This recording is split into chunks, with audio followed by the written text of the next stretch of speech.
watching One India English. Now, as India is fighting the battle against the coronavirus, the Madhya Pradesh state government is fighting its own battle, that is the battle for survival. Now, the Madhya Pradesh government, led by Kamal Nath, is hanging by a wafer-thin majority after its leader, Jyotiraditya Scindia, parted ways from the Congress party after an 18-year-long association. On the 10th of March, a day after resigning from the Congress, he joined the BJP. Along with himself, Scindia has pulled out 22 rebel Congress MLAs. These 22 rebel MLAs have also resigned from the Congress party, significantly bringing down the Congress's numbers in the Madhya Pradesh Assembly. Now, the Congress has to prove its majority in order for the Kamal Nath government, the 15-month-old Kamal Nath government, to survive. All eyes then are on the Speaker, NP Prajapati, on whether or not he conducts the floor test today. Prajapati has been asked by the Governor, Lalji Tandon, to conduct the floor test today. Today is the first day of the budget session, and after the Governor, Lalji Tandon, concludes his speech, he has asked for the Speaker to conduct the floor test. However, in the list of business today in the Madhya Pradesh Assembly, no mention of the floor test has been made.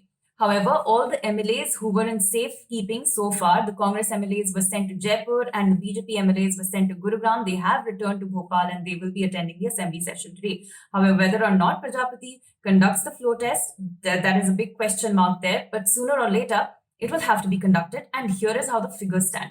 In the 230-member Madhya Pradesh Assembly, now the majority has come down to 222. 22 rebel Congress MLAs had sent in their resignations, but only the resignations of 6 Congress MLAs had been accepted. So that has brought down the majority to 222, plus 2 MLAs, 2 seats that are now vacant because the MLAs have passed away. So 222, that makes the halfway mark 111. For the Kamal Nath government to survive, he must prove a majority of 112.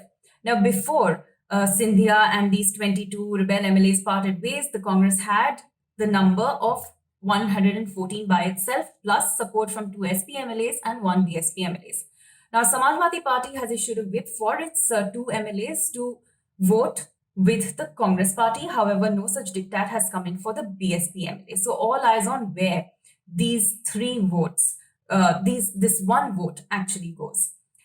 22 MLAs, the 16 MLAs now, the 6 MLAs resignation has been accepted. Now 16 other MLAs have also written to the Speaker to accept their resignations. However, the Speaker has said that he will personally seek the members' resignations. Remember, these resignations letters were sent by BJP members to the Speaker because currently the 22 MLAs are being holed up somewhere at a resort in Bengaluru.